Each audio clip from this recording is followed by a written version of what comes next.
Prabhupada, Prabhupada, Jaya Prabhupada.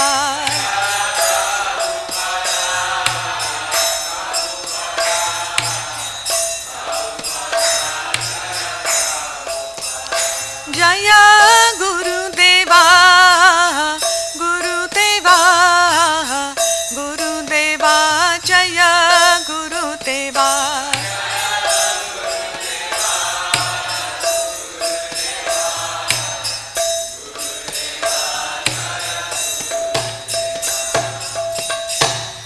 Mushpat Paramahans Parivrajacharya Stottarashad Shri Srimad Divine Grace A.C. Bhakti Vedanta Swami Stottarashad His Divine Grace Srila Bhakti Siddhanta Saraswati Thakur Maharaj Ki Jai Grantaraj Srimad Bhagavatam Ki Jai.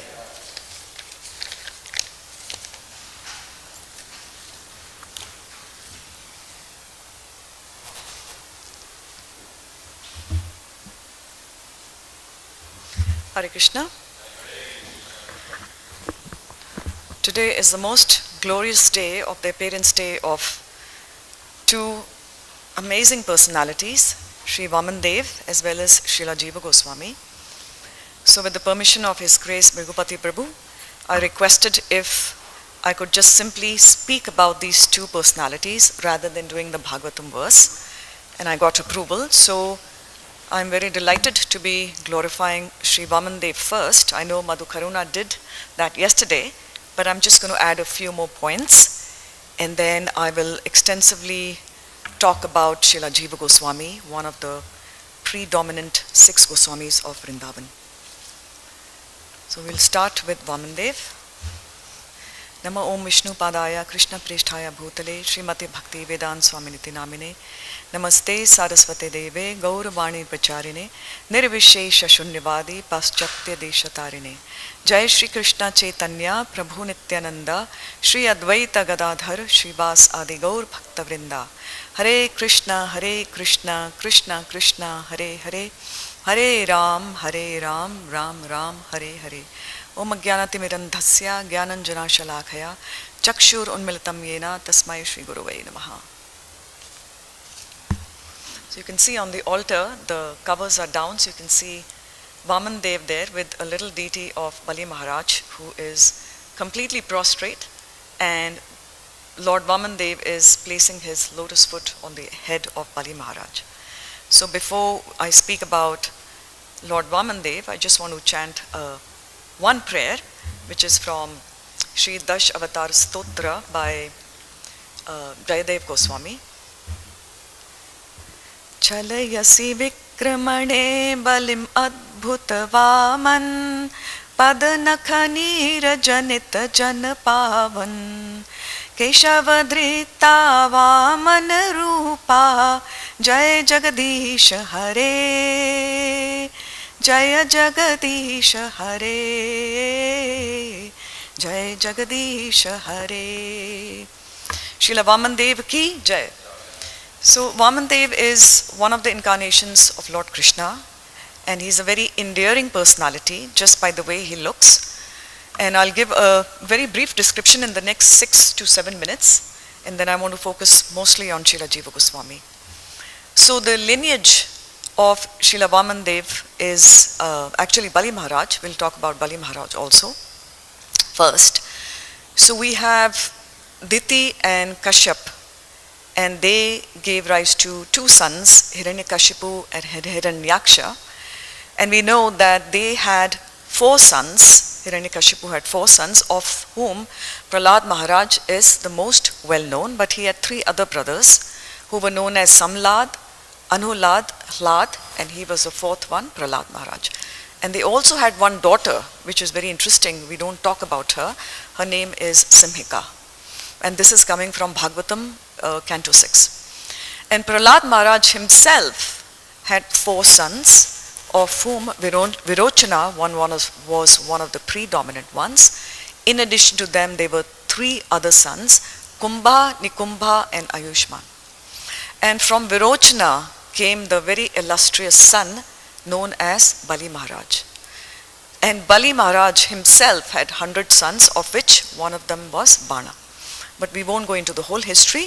The reason I'm telling this is that Bali Maharaj was born in a family of demons, coming from the greatest demon, Hiranyakashipu.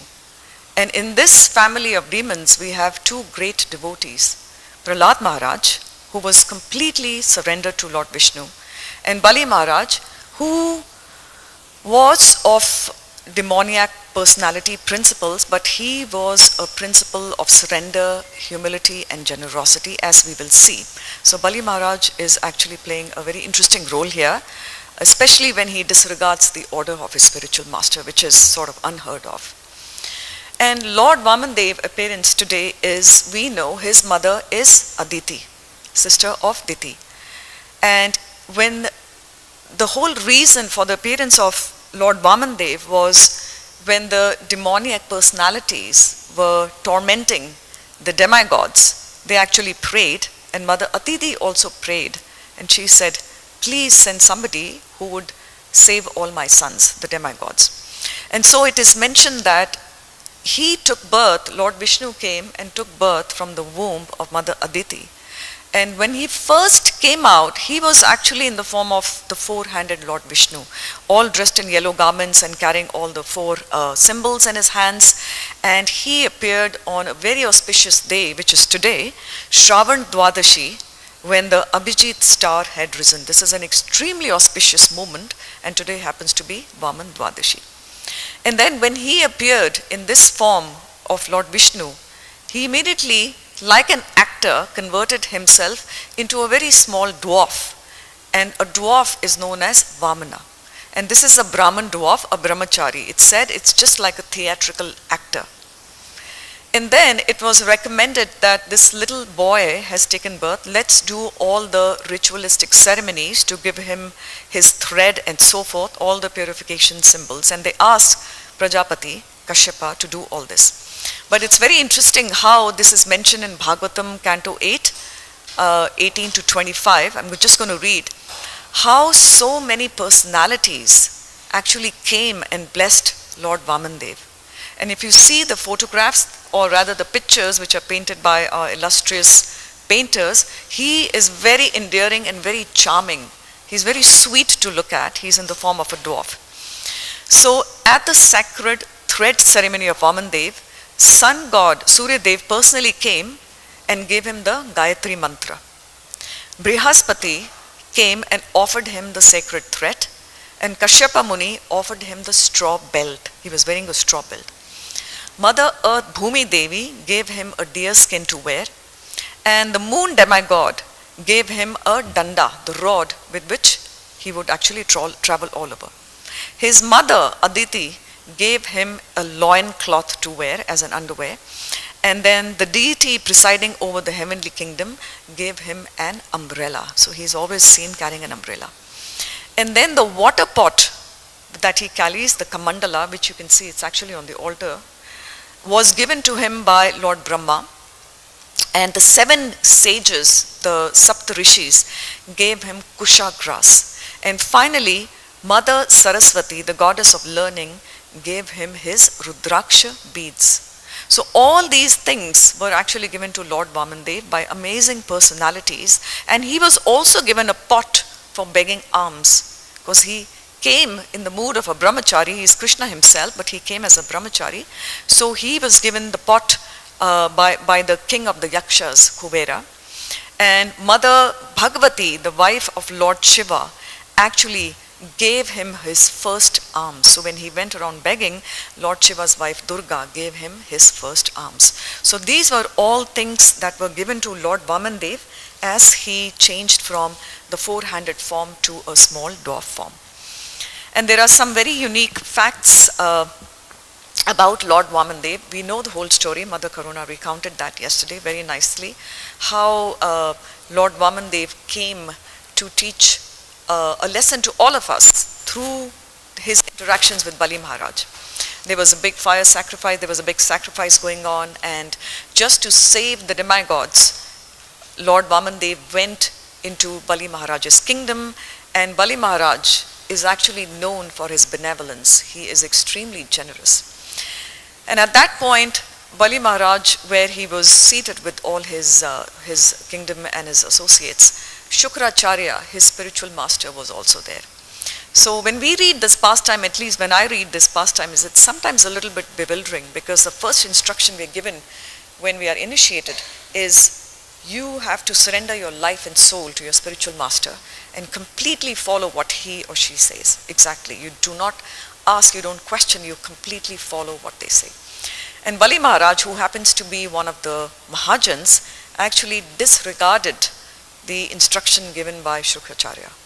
And this is very interesting, because he was completely surrendered to Lord Vishnu despite being born in a family of demons. So very interesting personality Bali Maharaj is. So we know the whole history here, and in terms of some interesting facts, Lord Vamandev is also known by different names, because he took 3 steps to conquer the earthly kingdoms, the heavenly kingdoms, as well as the head of Bali Maharaj. He is also known as Trivikrama. 3 means 3, so he took 3 steps and is known as Trivikrama. He is also known as Upendra, coming from the word Indra, because he is the younger brother of Lord Indra. He's playing a pastime here. And it is mentioned here, in every planetary system, the denizens in every heavenly planetary system, they worship a specific form of Lord Vishnu. And here, the Lord Vamandev is actually worshipped in the main heavenly planets. Although Lord Indra is ruling, Lord Vamandev is worshipped there. And it is also mentioned here that when Indra leave the heavenly planets, Lord Vamandev stays behind. So if Indra has to do something and he leaves the heavenly planets for some purpose or whatever that purpose is, Lord Vamandev stays behind for protection. And it is mentioned that he travels on the back of Garud, which is the, we can see right there, he's the carrier of Lord Vishnu. And so Vamandev actually does this. And it is also mentioned, this is a very interesting fact, that when he took his second step, he made a hole in the partition leading to the spiritual world and the heavenly planets, and through that hole we know that Mother Ganga flowed. So Mother Ganga, when she came down to the planet Earth, the first thing she touched was the lotus feet of Lord Vishnu in the form of Vamandev. And we also know that Bali Maharaj is a Mahajan, one of the Mahajans, and he represents Atma Nivedanam. That means complete surrender to Lord Vishnu here, which we will see in shortly. And it is also mentioned that one interesting thing was Bali Maharaj is found in the demon kingdom. So why did Lord Vamandev simply not kill Bali Maharaj? Lord Vishnu comes and decimates all the demons. He killed Hiranyakashipu, Hiranyaksha, Kansa, Ravan. So why was Bali Maharaj spared, when we know that Bali Maharaj is actually, the whole demon society is tormenting the demigod. So why was he spared? Rigubhadra Prabhu, you had your hand raised. Yes, the benediction is coming from Lord Narasimhadev, who told Prahlad Maharaj that he would not kill anyone in his lineage. So Bali Maharaj was also not killed as a result of Lord Nrsimhadev's benediction here. And it is also mentioned that Vamandev eternally resides in his own planet Vaikuntha, although he is so sweet that he stays as a guard, as a door guard in Bali Maharaj's lower planetary system known as Sutala. Although when Vamandev put his 3rd foot on the head of Bali Maharaj, he sank him down to the kingdom known as Sutala. And these are the lower planetary systems. But if you read the description, it is said Sutala is more opulent than Swargaloka, or the heavenly kingdoms here. So Bali Maharaj actually received much more than what Shukracharya was warning him, that you would lose everything if you give this dwarf Vaman anything that he asks for. So please do not give him anything. And Bali Maharaj actually did not follow the instruction of Shukracharya. He says, I have already made a promise of giving him 3 steps of land, so I will not shirk away from this. And in response to that, he gained much more than what he had lost. And it is also mentioned, this is something I was not aware of, that once Ravan, another demon, tried to force himself into Bali Maharaj's kingdom, because Bali Maharaj's kingdom is extremely opulent, and we know Ravan is known for being very greedy. He wants to capture everything, and it is said Vaman Dev at that point kicked Ravan with his foot, and he threw him 10,000 yojanas away. Now I just have to remember what is a yojana. I think it's like an insanely large number in terms of miles. 8 miles, so 80,000 miles away. Lord Vamandev threw Ravan far away. And then Bali Maharaj also received special permission from Lord Vamandev that he would visit his kingdom on earth, and that's once a year, and that happens to be the day of Onam, which is celebrated extensively in South India and some parts of North India also. So these are some of the facts of Lord Vamandev. And we all know the pastime. It's mentioned in Srimad Bhagavatam, Canto 8. This is a great day for really meditating upon him, besides his very sweet personality. And we also know, if you remember, when we do the fire sacrifices for any festival, we just had one for Radha Ashtami, and we always remember Lord Vamandev. In fact, when Rabindranath Prabhu is reciting all the mantras, he specifically mentions Lord Vamandev at every fire sacrifice, that he simply asked for 3 steps of land. And those steps are very huge steps. And it is mentioned that when he was walking to Bali Maharaj's kingdom, although he's a dwarf, he's a small brahmachari, the weight of his feet was so heavy that when he would walk, the earth would actually sink when he's walking. What to speak of when he places his lotus foot on the head of Bali Maharaj here. So that is the extreme glory of Vamandev. Vamandev ki jai, Shri Bali Maharaj ki jai. I'd like to move on to another great illustrious personality, known as Srila Jiva Goswami, who is one of the 6 Goswamis of Vrindavan, and he is known for his scholastic and theological ability. He is one of the predominant acharyas, and he was given the order to lead the sampradaya after the departure of Srila Rupa Goswami and Srila Sanatana Goswami. So before I really glorify Srila Jiva Goswami, I actually want to offer prayers to the 6 Goswamis of Vrindavan, including Srila Jiva Goswami. I'm just going to chant this. Krishna Kirtana Gana Naratana Paro Premamritambo Nidhi Dhira Dhira Jana Priya Priya Karo Nirmatsarao Pujito Shri Chaitanya Kripa Bharao Bhuvi Bhuvo Bharavahantarako Vande Rupa Sanatanao Raghuyugo Shri Jiva Gopalako. I offer my respectful obeisances unto the 6 Goswamis, namely Shri Rupa Goswami, Shri Sanatana Goswami, Shri Raghunath Bhatta Goswami, Shri Raghunath Das Goswami, Shri Jiva Goswami, and Shri Gopala Bhatta Goswami, who are always engaged in loudly chanting the holy name of Krishna and dancing. They are just like the ocean of love of God, and they are popular with both the gentle and the ruffians, because they are not envious of anyone. Whatever they do, they are all pleasing to everyone, and they are fully blessed by Lord Chaitanya. Thus, they are engaged in missionary activities meant to deliver all the conditioned souls in the material universe. Srila Jiva Goswami ki jai. In the Science of Self-Realization, Srila Prabhupada has declared openly, clearly, Jiva Goswami was the greatest scholar and philosopher in the world. And in Radha Damodar Nitya Vrindavan Leela, Jiva Goswami serves as Vilas Manjari. He is one of the Manjari.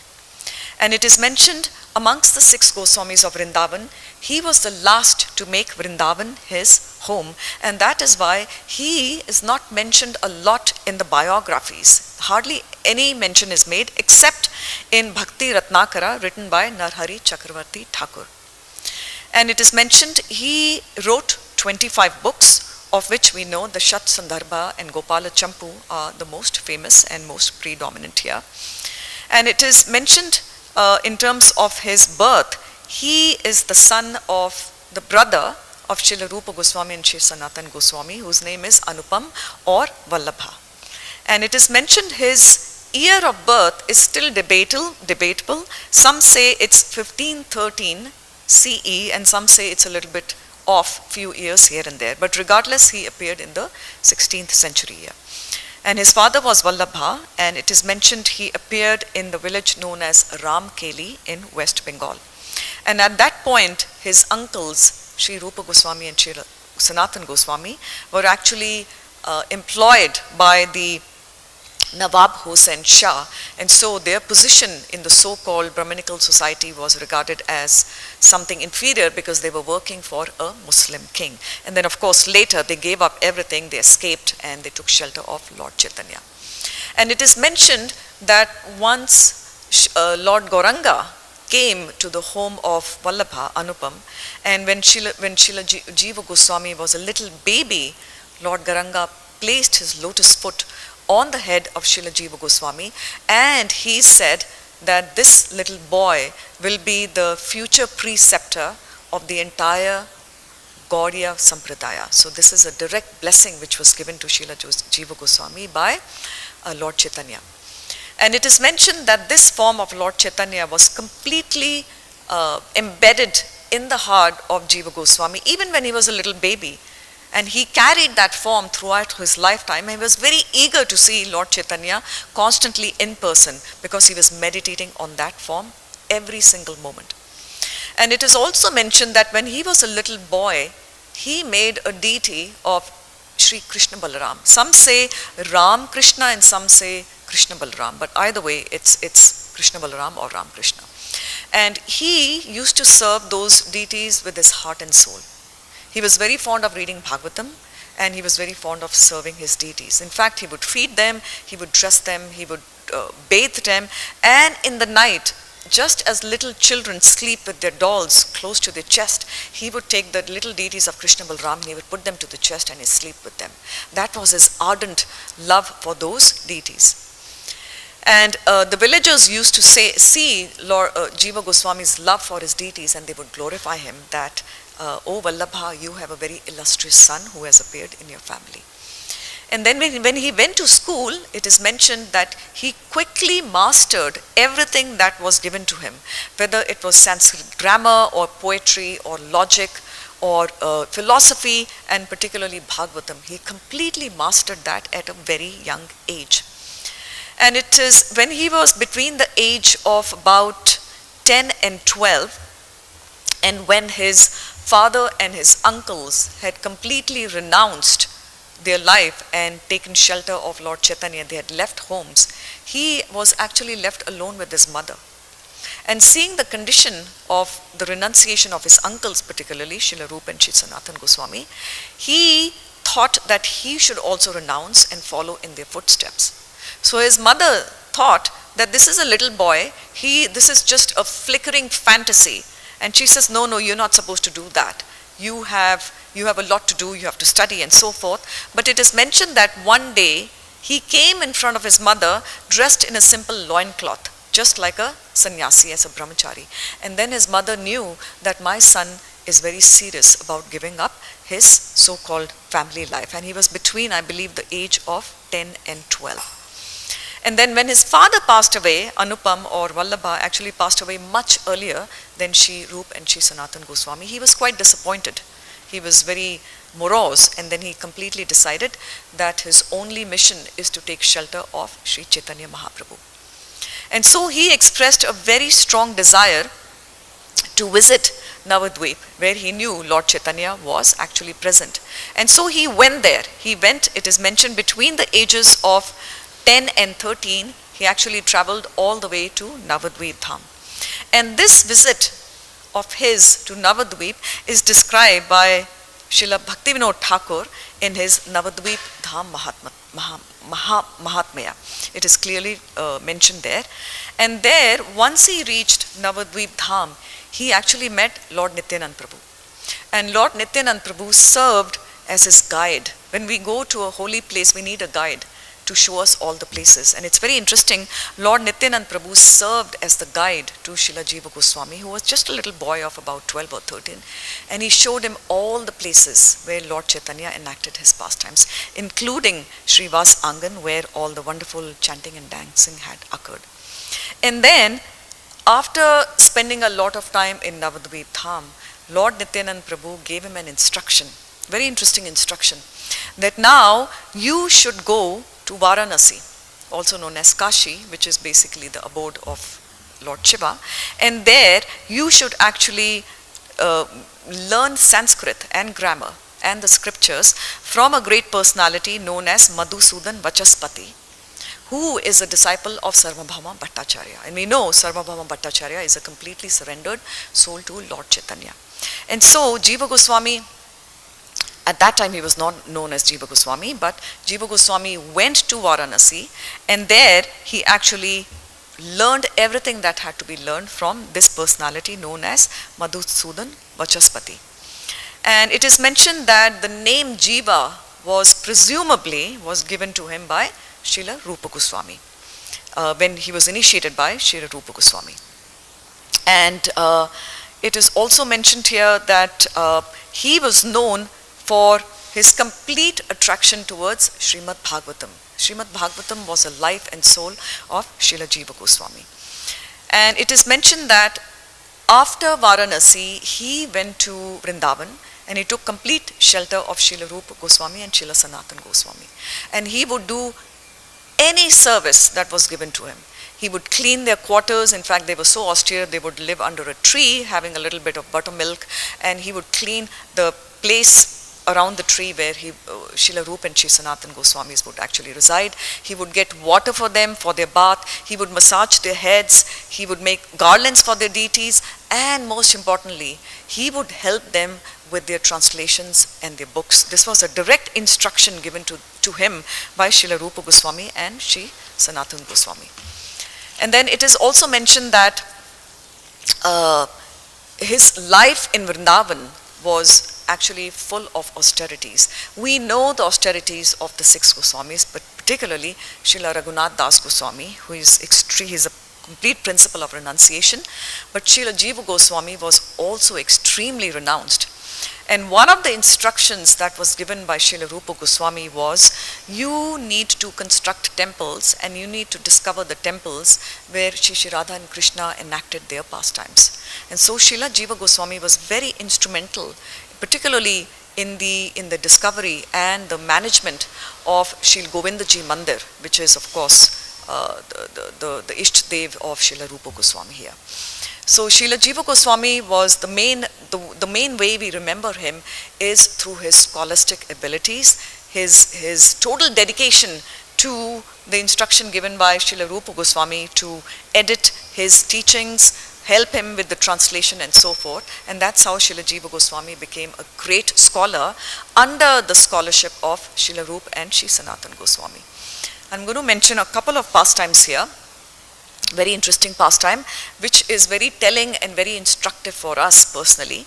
One day there was a materialist whose name was Rupa Narayan, and this happened in Vrindavan. And this Rupa Narayan was very proud of his scholarship.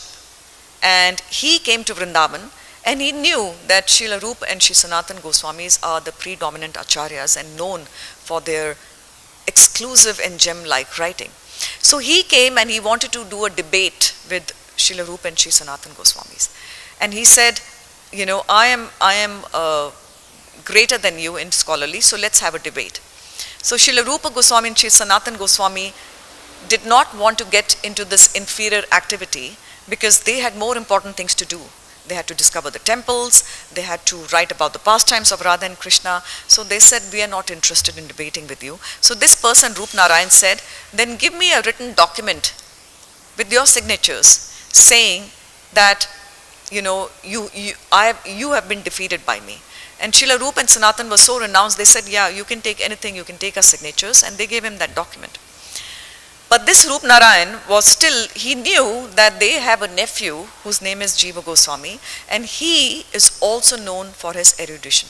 So he also went to Jiva Goswami and said your uncles have signed this document. Why don't you also sign this document and say that you have been defeated by me?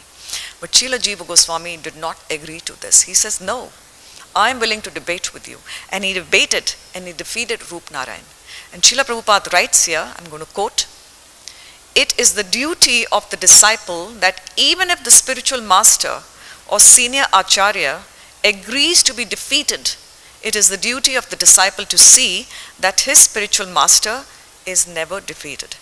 That is the instruction we get from Srila Jiva Goswami's behavior. So this is one pastime which tells us that we have to make sure that our spiritual master is never defeated. Another pastime which is very similar to this, but the mood is very different, is one day again in Vrindavan, another scholarly personality by the name of Vallabha Bhatta. He came to Srila Rupa Goswami and he knew, and he was a very kind-hearted soul.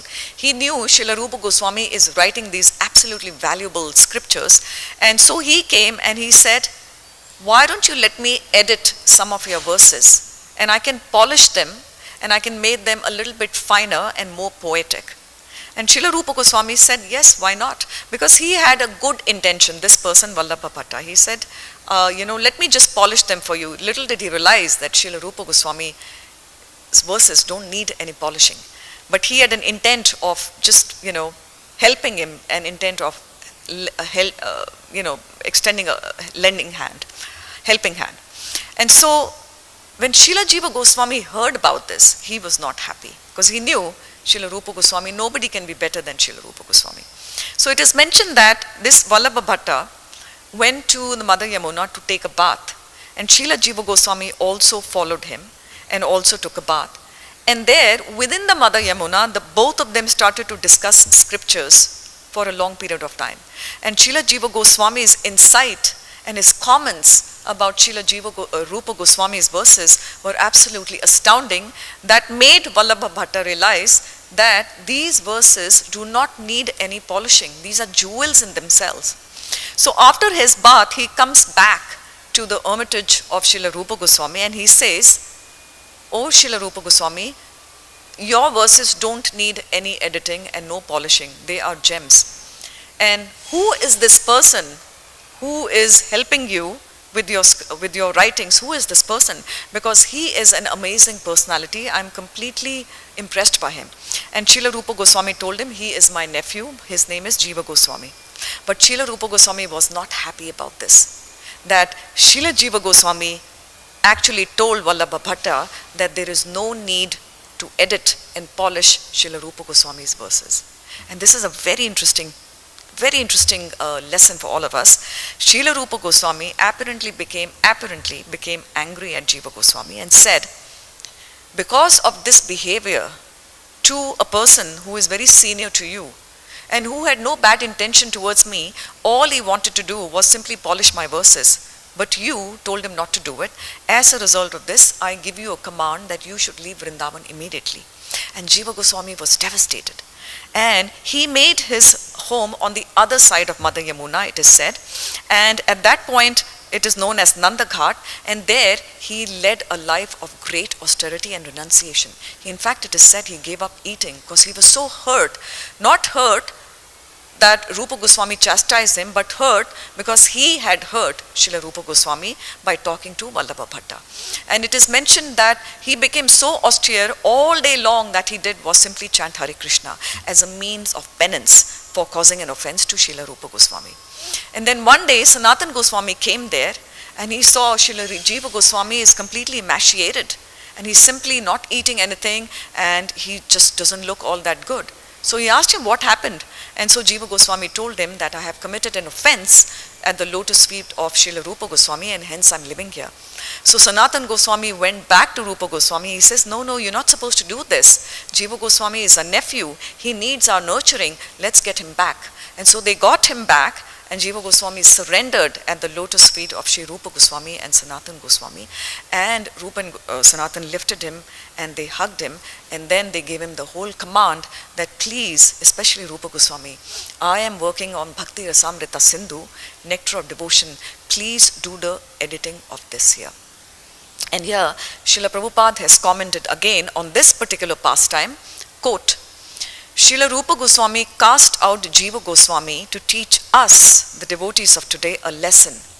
It was not done to teach or punish Srila Jiva Goswami, who is a perfectly liberated eternal associate of Lord Krishna. Rupa Goswami sent Jiva Goswami out of Vrindavan to teach us all what he wrote in Nectar of Instruction, Upadesh Amrita. Vacho Vegam Manasa Krodha Vegam Jiva Vegam. That means a devotee should always control his speech, because Jiva Goswami had told Vallabha Bhatta that my uncle's verses don't need any polishing. So Srila Prabhupada has written, devotees have to be very careful how they control their tongue, particularly their speech here. So we know that Jiva Goswami is remembered for his 25 books, mostly his Shat Sandarbhas and Gopala Champu. And it is also mentioned, I was not aware of this, that Jiva Goswami, so Bhagavatam has 18,000 verses, Mahabharata has 100,000 verses, Srila Jiva Goswami wrote close to 400,000 verses. It's an astounding feat.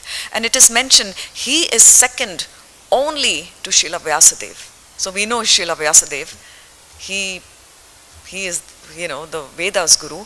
Srila Jiva Goswami is second only to Vyasadeva. And it is mentioned here that he is a prolific writer, and when he would compose these Sanskrit verses, they would automatically come in his mind, and he would write them the way they are floating in his mind without changing anything. It is said he wanted to write them permanently, so he would take a metal stylus or a straw or a metal stylus or a bamboo one, and he would permanently etch his writing on palm leaves.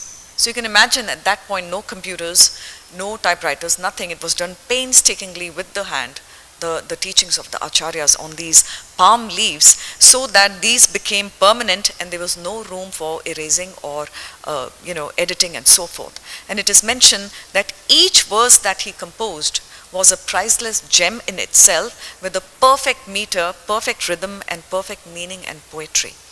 So Srila Prabhupada has declared that he is the greatest philosopher in the entire world. And then it is mentioned, after particularly the disappearance of Srila Rupa and Sanatan Goswamis, he was allocated, or he was designated as the Gaudiya Samprada Acharya of all the Vaishnavas in Navadvip, in Vrindavan, as well as Jagannath Puri. And he is an undisputed leader. Despite being given that such a high position, he was known for his extreme humility.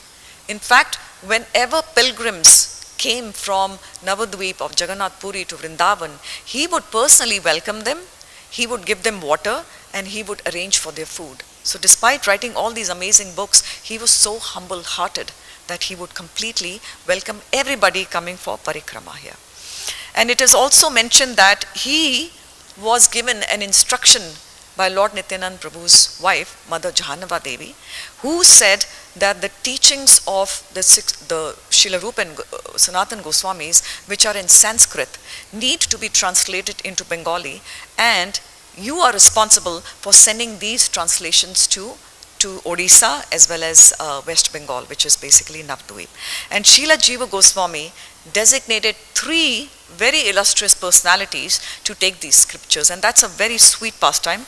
And there was Srinivas Acharya, Narottam Das Thakur, and Shyamanand Pandit. We know about these pastimes, how those scriptures were stolen on the way and how they were recovered. It's a very amazing pastime. But finally, all these scriptures made it under the guidance of Srila Jiva Goswami after their translation. And finally, it is mentioned that Srila Rupa Goswami in 1542, about 1542, this is a reference from Sadhana Deepika, Srila Rupa Goswami personally carved a deity of Shri Radha Damodar. And he gave these deities to Srila Jiva Goswami after he left his body. And Srila Jiva Goswami regarded those deities as his Isht deities. We know that Radha Govinda Jis are, Srila Rupa Goswami's Isht deities. Radha Madan Mohan are Srila Sanatan Goswamis. Likewise, Radha Damodar are Srila Jiva Goswamis. So there is Isht deities for all the 6 Goswamis of Vrindavan. And after the departure of Srila Rupa and Sanatan Goswamis, the whole area around the Seva Kunj where Radha Damodar temple is, that whole responsibility was given to Srila Jiva Goswami to renovate it, to preserve it and ensure perfect worship of Shri Shri Radha Damodar. And that is where actually our Krishna consciousness movement started, because that's where Srila Prabhupada actually stayed in Vrindavan. So that has a significant prominence in our movement. And it is mentioned very interestingly when I was doing this research, that this entire area of Seva Kunj, which includes Imli Tal, Shringar Sthali and Rasa Sthali, all those area which is abounding with people, kadamba, banyan and tamarind trees, that entire area was purchased for a price of only 30 rupees, that land. Right now it's probably 30 crores or 3 million or $30 million. That time it was purchased only for 30 rupees. And then there is no clear year which indicates when Srila Jiva Goswami left the world. Some claim it is 1598, but again there is no hard year which is listed, but it is mentioned that he passed away in Vrindavan at the age of 85. So he lived for a long time, and he's known for his books. And finally, I'd like to end by saying what Srila Prabhupada has said, quote, in a letter in 1970, "Your tendency to give Srila Jiva Goswami the proper position as a philosopher is very much appreciated. Jiva Goswami is the greatest philosopher of the world. Gaudiya Vaishnavism is very much proud of having such a great acharya as Srila Jiva Goswami. My mission is to develop the glories of Srila Jiva Goswami all over the world, and I think you should cooperate with my honest endeavor." This is how Srila Prabhupada has mentioned about Srila Jiva Goswami. There's a lot more we can speak, but I just wanted to keep the class within the allocated time. And the 6 Goswamis of Vrindavan are our predominant acharyas. So it'll be nice if we can meditate on his books. When we feel ourselves qualified to read Gopala Champu and Shat Chandarbhas, it'll be great if we can actually dive into those gems and relish the nectar given to us by Srila Jiva Goswami. Srila Vaman Dev ki jai, Srila Jiva Goswami ki jai, Srila Prabhupada ki jai. If there's any questions or corrections or suggestions or feedback, yes, Rabindranath Prabhu has his hand raised. Yeah, you mentioned how Lord Vamadev appears in this planet in Bali Maharaj's kingdom every year. Where's that mentioned at? So this is coming from, I have it written here. So it is mentioned in Bhagavatam 8, Srimad Bhagavatam Canto 8, and the verses are, I think, 18 to 25. Yes, chapters 18 to 22. That's 8th canto. 8th canto, chapters 18 to 22. 18. So someplace in there is mentioned that. Yes, Prabhu, someplace it's mentioned that. I can get it to you exactly where I read that. Okay, thank you. It's a broad range, but I remember reading in one of them.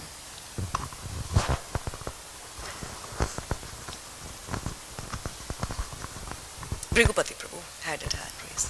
Yeah, in relation to Jiva Goswami's being banished and reinstated in Vrindavan, I remember hearing this, I don't know if it's bona fide or not, that's why I wanted to ask, that Sanatana Goswami approached Rupa Goswami and says, hey, you're violating, what are the essential teachings of Lord Chaitanya? And Rupa Goswami said this, and one of them was Jiva Himsa. And so he said, well, so you're violating an essential teaching. And Rupa Goswami said, what do you mean? He said, Jiva Himsa. Is that a bona fide story? I've heard that for years, but I don't know if it's bona fide. I remember, I think I took the story from BTG, because I was doing a lot of research yesterday. I took several aspects of this from BTG also. So I'll have to see who authored that article in BTG. Are you aware of that little incident, that part of the anecdote that have you the heard Jiva that? Ahimsa, I'm not aware of that part. No, I'm not aware of that part.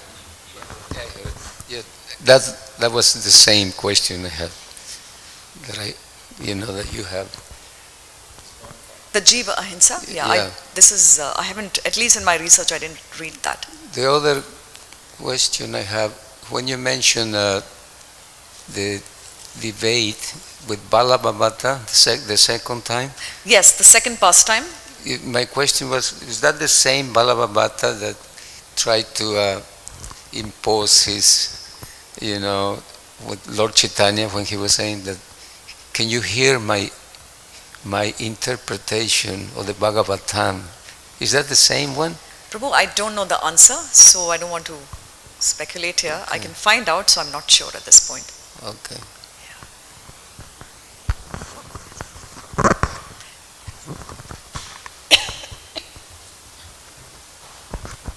Hare Krishna Mataji, thank you for a very wonderful presentation. So, Hridaya Chaitanya was the spiritual master of Shyamananda Pandit, and then Shyamananda Pandit was sent to study under the guidance of Jiva Goswami. And then by the association of Jiva Goswami, he got the darshan of Radharani, right? So I was listening a lecture by Hari Parsha Prabhu, how the Hridaya Chaitanya, even though was a guru of Shyamananda Pandit, but he was like a family guru, like a village type of guru. But when Shyamananda came close to the association of Jiva Goswami, his Shiksha guru, so by that association, he got this Shakti or empowerment or mercy who came through Jiva to Shyamananda Pandit, and that's how he got the mercy of Srimati Radharani. So my question is how all these Guru Tattva, because and then Hridaya Chaitanya got angry because Correct. the name was changed. Correct. So how all these, how to understand and to apply all these that happen in this pastime into our actual understanding of what the Guru Tattva is. I would defer to very senior devotees here, because it's a very profound and deep question that you have. And especially after we just talked about Bali Maharaj not even following his Guru's orders. We're talking about Guru Tattva. I'll defer to Rigupati Prabhu here.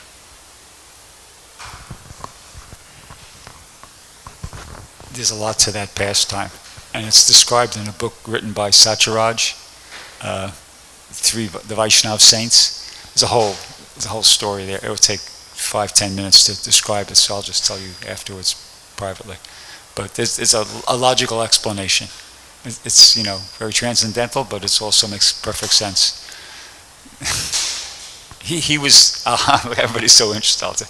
So Shyamananda Goswami was given the service to clean up Seva Kunj. So he was taking every day. He was going to Seva Kunj and he was tidying up and everything.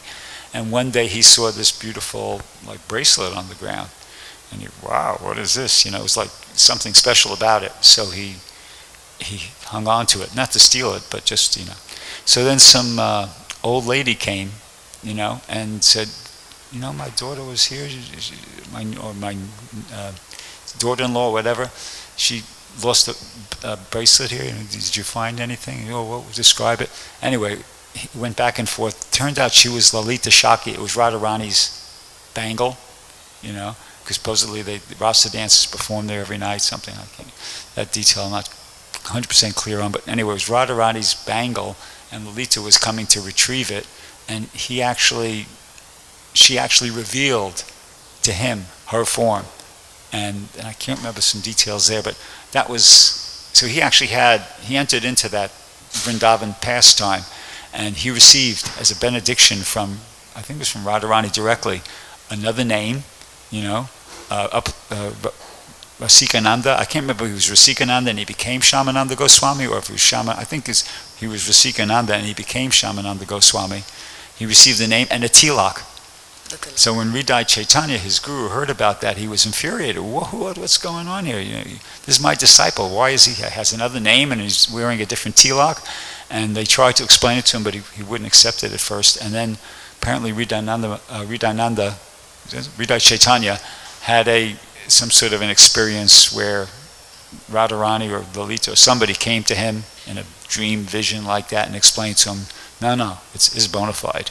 Anyway, there's I can't remember the details, but that's the rest of the explanation. So, and you can read all the accurate and full description of it in that book, Lives of the Vaishnav Saints by Satyaraj.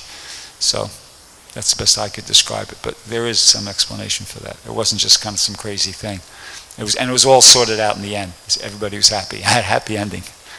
Hridaya Chaitanya was happy, Shyamananda Goswami was happy, everybody, right? Yeah. Thank you so much. And I have the book if you want to read that. Yeah. Yes, Mataji.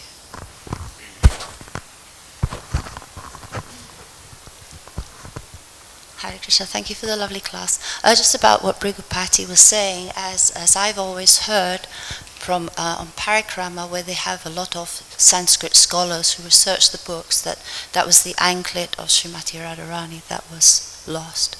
And the other thing was that always I heard the story that that when that Pandit came to do the debate with Rupa and Sanatana, and they signed the paper, at that point Jiva debated with them and was banished, not with the previous one. That's what I've always heard from Radharaman Swami, and there's a lot of scholars who are on that team. So I just thought I'd add that. Thank you. I'll check that again. If there's no more questions, I'd like to end the class. Did you have a comment, Prabhu? Prabhu,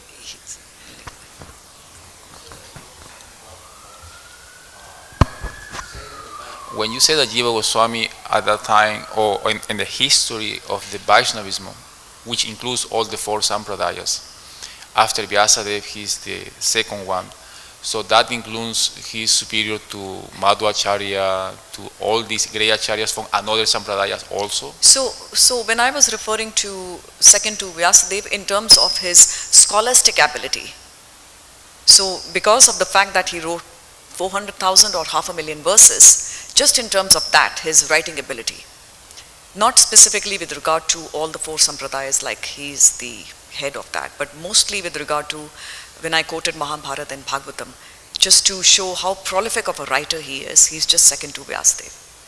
500,000 verses is huge, based on what I read. Srila Prabhupada ki jai.